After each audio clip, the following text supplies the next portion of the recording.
Hola, soy un cristiano reformado y aquí podrás escuchar mis blogs a través de estos podcasts.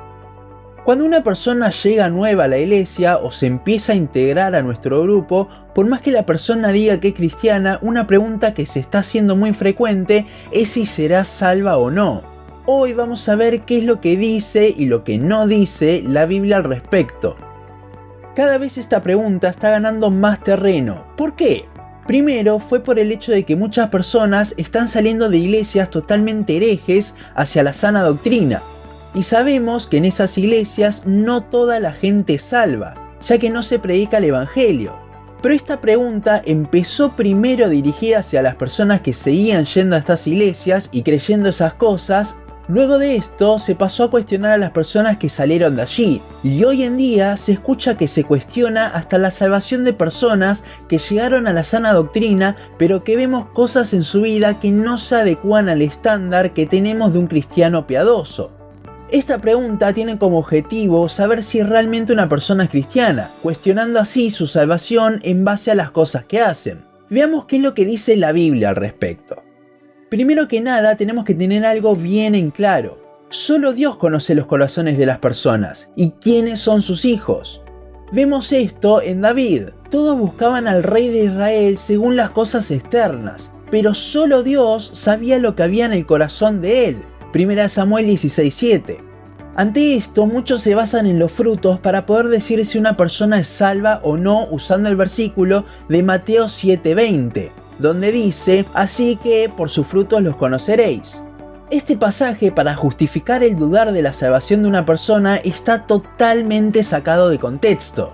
Si leemos desde el versículo 15, Jesús está hablando no de todas las personas, sino solamente de los falsos maestros. Cada vez que la Biblia duda de la salvación de una persona era porque ésta era un falso maestro, no una persona común. Los frutos de un creyente son los que vemos en Gálatas 5. Leamos este pasaje y analicemos un poco más lo que dice. Digo pues, andad en el espíritu y no satisfagáis los deseos de la carne, porque el deseo de la carne es contra el espíritu y el del espíritu es contra la carne. Y estos se oponen entre sí, para que no hagáis lo que quisierais. Pero si sois guiados por el espíritu, no estáis bajo la ley.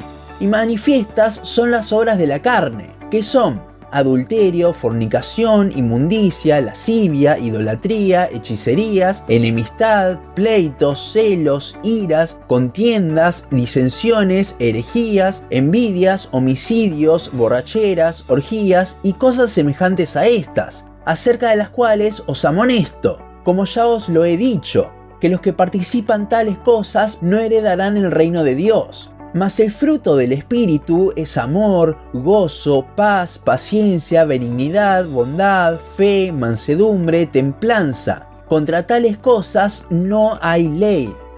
Pero los que son de Cristo han crucificado la carne con sus pasiones y deseos. Si vivimos por el Espíritu, andemos también por el Espíritu. No nos hagamos vanagloriosos, irritándonos unos a otros, envidiándonos unos a otros. El pasaje habla de actitudes que son de la carne y actitudes que son propias del espíritu. Cuando habla de andad en el espíritu, ese andad habla de algo continuo y progresivo.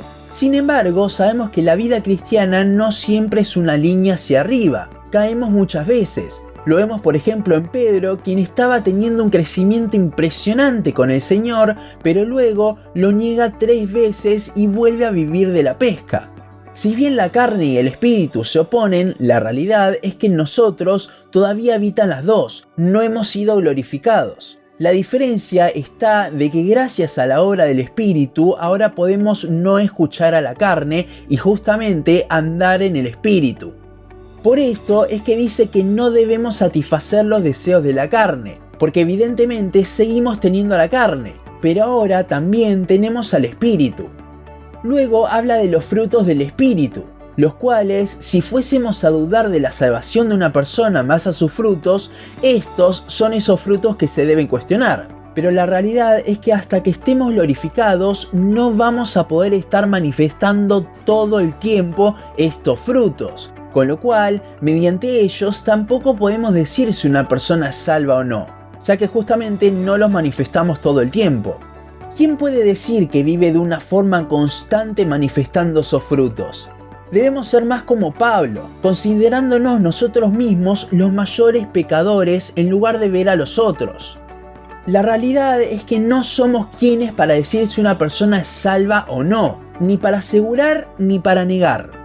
Solo podemos ver si la persona realmente entiende el evangelio de corazón, si hay un arrepentimiento que muestra que le duele su pecado. Obvio que con esto no vamos a estar llamando cristiano a cada persona que sabe de manera intelectual el evangelio, pero debemos movernos con cuidado en ambos sentidos. Un ejemplo que me encanta es el de Judas Iscariote. Judas claramente no era cristiano, lo vemos en la palabra. Pero cuando Jesús dijo en aquella última cena que uno lo iría a traicionar, ninguno de los apóstoles empezó a acusarse entre sí, sino más bien empezaron a preguntarse entre ellos, ¿seré yo? Esto lo vemos en Marcos 14:19. La Biblia no invita a examinar a otras personas, solo a nosotros mismos. Y es irónico que muchas veces se cuestiona la salvación de una persona más liberal y de una persona totalmente legalista no. Está bien. Quizás el liberal no está haciendo las cosas muy bien, pero puede igualmente conocer al Señor. El legalista puede parecer muy piadoso por fuera, pero quizás en su interior no se apoya en Cristo, sino en sus obras, y con esto no cree en el Evangelio.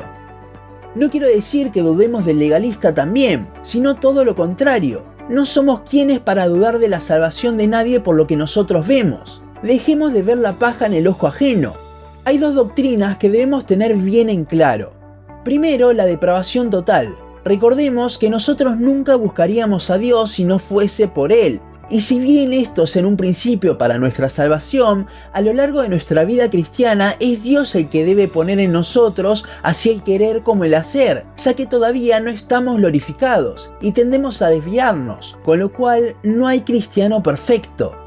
Luego debemos entender de forma correcta la perseverancia de los santos, la cual no nos habla de una vida en constante crecimiento, sino que en el medio podemos caer aunque no para siempre. ¿Cuántos hubiesen preguntado con David si realmente era salvo en su pecado de adulterio y asesinato? O con Pedro en su negación a Cristo. Para terminar, no solo no está bueno hacer esa pregunta por el hecho de que no somos quienes para dudar de la salvación de las personas, sino también por el hecho de que si la persona es salva, pero está pasando por un mal momento o recién se convierte, puede llegar a ser de tropiezo, cuestionándose él mismo si es salvo o no porque no lo sea, sino porque es débil en la fe y los hermanos, en lugar de ser de edificación y ayudarlo, son de tropiezo. Esta pregunta hace que la persona deje de ver a Cristo para confiar en su salvación y se empiece a ver a sí mismo, algo totalmente contrario al Evangelio donde debemos verlo solo a Él. Dejemos de hacer esta pregunta que no edifica en lo más mínimo. Si vemos que una persona no está viviendo de una forma piadosa, en vez de dudar de su salvación y cuestionar, debemos intentar edificar a la persona, repasando el Evangelio, el cual no es solo para la salvación, sino también para nuestra santificación, ya que viviremos de una forma más parecida a Cristo por lo que Él ha hecho en la cruz.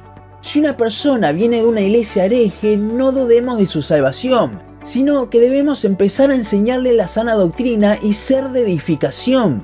Si una persona asiste a una iglesia que no predica el Evangelio y dice ser cristiana, en lugar de dudar directamente de que sea salva, repasemos el Evangelio. Quizás la persona lo sabe de una forma básica, por los pasajes que ha escuchado o leído en la Biblia, con lo cual esa persona debe profundizar en el Evangelio, y con el tiempo se dará cuenta de que lo que está escuchando en esa iglesia no es algo bíblico. Dudar de la salvación de las personas no edifica, lo que edifica es el Evangelio. Dejemos de hacer esta pregunta de tropiezo y comencemos a conversar más sobre Cristo. Recuerda, el Evangelio no es solo para nuestra salvación, sino que también lo debemos aplicar día a día y con ello Dios nos santifica. Hasta aquí nuestro podcast de hoy. Seguinos en Facebook, Instagram, YouTube y Spotify. En todas nos encontrás como Un Cristiano Reformado. También seguinos en uncristianoreformado.blogspot.com para leer el resto de nuestros blogs. Nos vemos en la siguiente ocasión.